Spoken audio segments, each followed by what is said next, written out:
NBC Sports welcomes you to the following presentation of Sunday Night Baseball.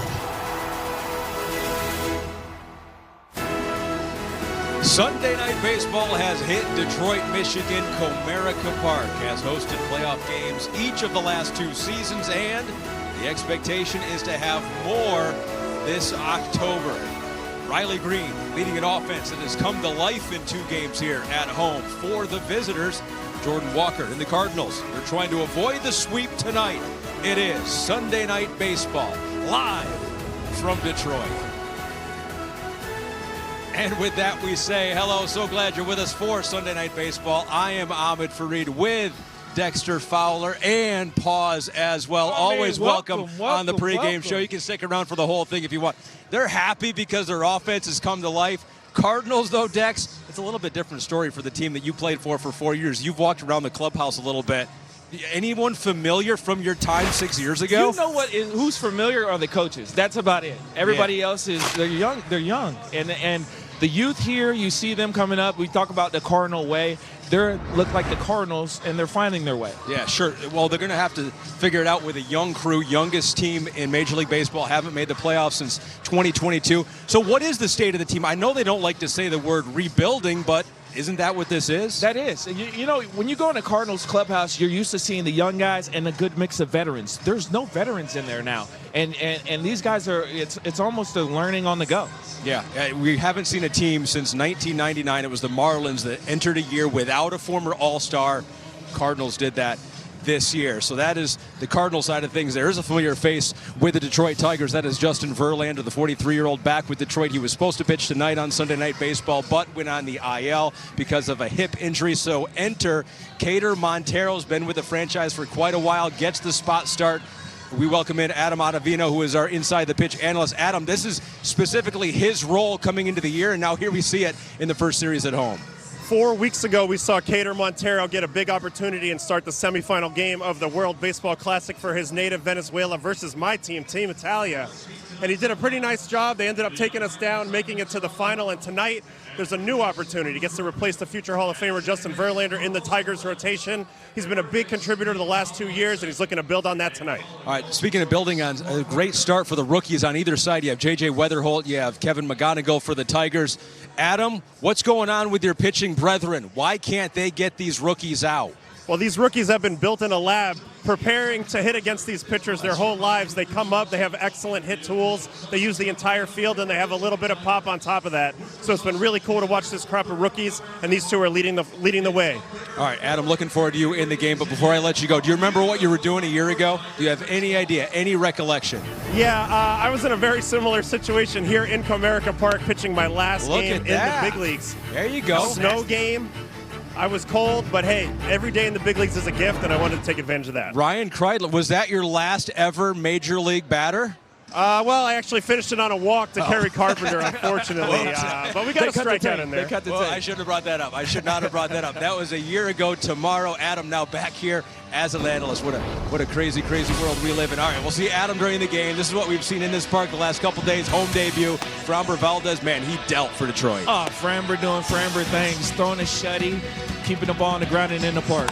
Not a whole lot of power for the Tigers until they got home. Dylan Dingler, the long ball 2-run home run, his second of the season. So Tigers won game 1 4-0. What a place to get hot back at home for your series opener. And then you got yesterday, Kerry Carpenter going Oppo. Oppo Taco here at Comerica is hard to do.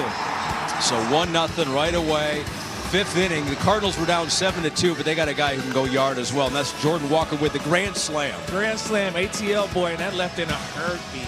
459 feet on that one. Tigers responded though again. Gleyber Torres solo shot, 3rd of 4 Tiger homers on the day. They had 2 in the first 7 games. Hey, they're trying to go for the sweep right here. They are trying to go for the sweep. So that is the question with the Detroit Tigers, I think, Dexter, is that we know the pitching's there. Skubal, you got Framber, you got a solid pitching staff. Bullpen took a little bit of a step back last year, but hoping they bounce back. Offensively, did they have enough to compete with the upper echelon? I think they do. I think they do, and they've showed it. It's just a matter about going out and doing it. I mean, like you said, you got Green, McCall, like everybody coming out here can swing the bat, and there's there's no bigger threats up and down the lineup. Who is the most dangerous? You got Torkelson, you got Carpenter. Obviously, there's a little lefty-righty stuff there. Riley Green, we saw what he could do last year. Who's the most dangerous, you think, in your eyes? I mean, you look at Torkelson, but also you look at Carpenter. I mean, Carpenter, they said he goes in and has a plan. I mean, talking to A.J. Hinch, he said it today. When he gets in the box, he has a plan on what he wants to do, and he usually executes. All right, we got a whole lot more to talk about in this show. We're going to take a look at what happened in the week of baseball, including this on Thursday. Daniel Susac had a great first week, 3 for 3, and his family was there to see it, Dex. I'd love to see that. Look at his cousin. His cousin hated it, though. I don't think he's actually liking it. Mom, save him. He's like, no more hits, no more hits.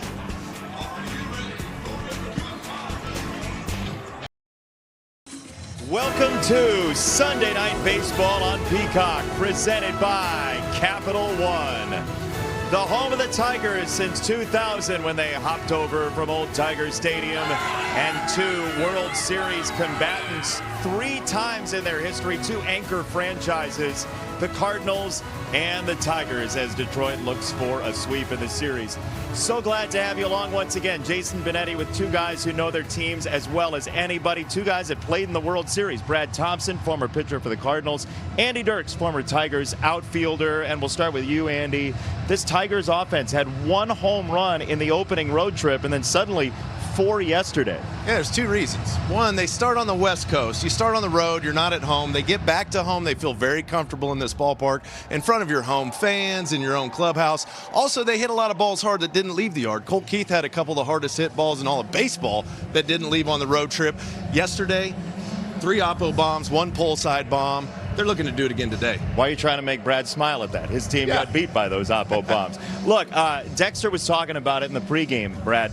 There's so much young talent in Major League Baseball, and a ton of it in this Cardinals lineup. No, it really is. Look, it's the second youngest group of position players in all of baseball. This team is young, they're energetic, they're ready to go out there, improve what they have for the future. Chaim Bloom, president of baseball operations, was busy this offseason, but the kids are putting it all on the line. And young J.J. Weatherholt leading things off, he's ready to put on a show. He was supposed to face 40-something Justin Verlander, who went on the IL yesterday. So the Tigers called up from AAA Kader Montero, who pitched for them in the postseason last year, and a guy that really could have made this ball club. And for Montero, we'll check in with Adam Ottavino, who's cozy down the left field line. Where do your eyes go tonight with Montero, Adam?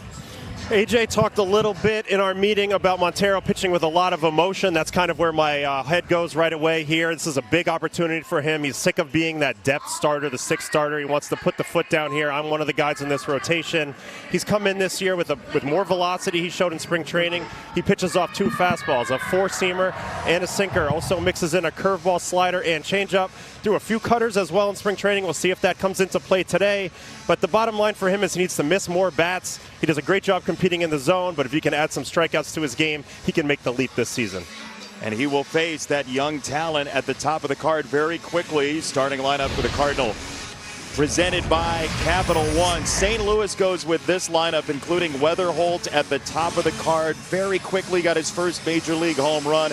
Alec Burleson, a pro hitter in the 3 spot. Some speed in this lineup, certainly, Brad, and it's really catered to defense and kind of creating runs, yeah? Look, they're going to have to do the little things right as a young offense. They don't have thump all the way through this lineup, so you're right. Look, they're going to try to get on base. They are going to press things when they're on there, and they're going to trust their young guys to take some good at-bats.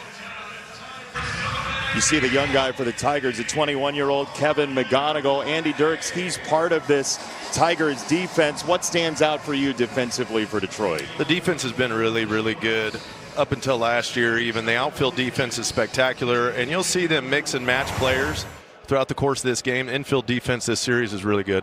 Lots of double plays, and they have to play that way to beat this Cardinals team. High-scoring game yesterday, 11-6. That didn't quite get to the finish line, and we are underway here on Sunday Night Baseball